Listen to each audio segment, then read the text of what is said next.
За мен, София Теодор, е чест да съм водеща на 4-то издание на фестивал Workshop Еленов.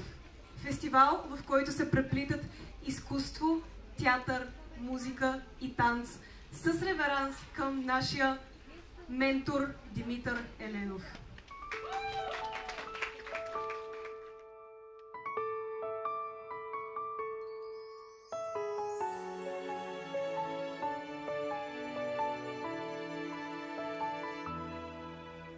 Нагоре, нагоре, полита ми ето, вълшебна картина съзирам оттам. В чернеща бездна се ширва небето, земята пред мен е сякаш на длан. Реките и сини, преплетени вени, челото и бляска в арктически лед. Горите и буйни, кадрици зелени, сърцето топтящи с вулкани без чет.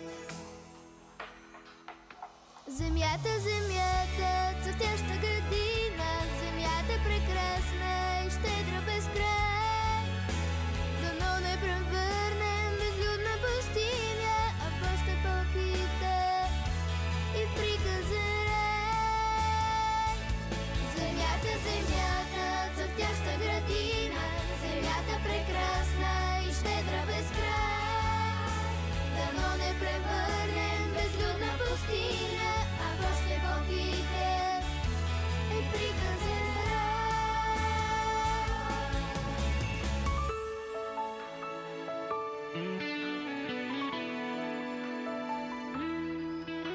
земята ме гледа и сякаш ме моли със своите езерно сини очи.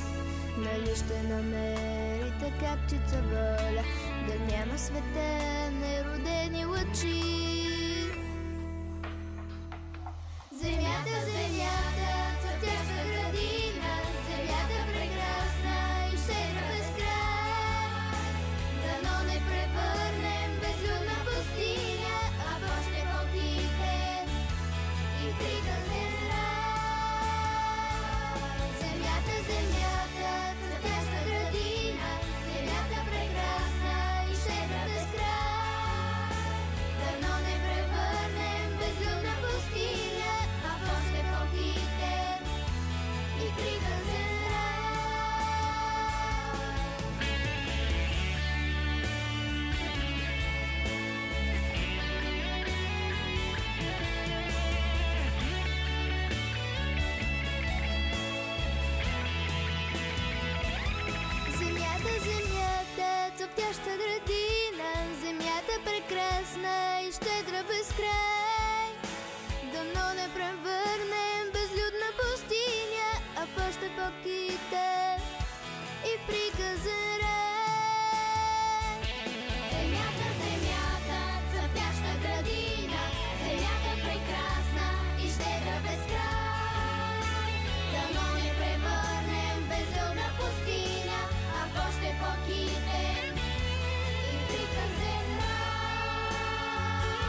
бяхте тук с нас. Благодаря за настроението, благодаря за усмивките, благодаря за преживяването и довиждане.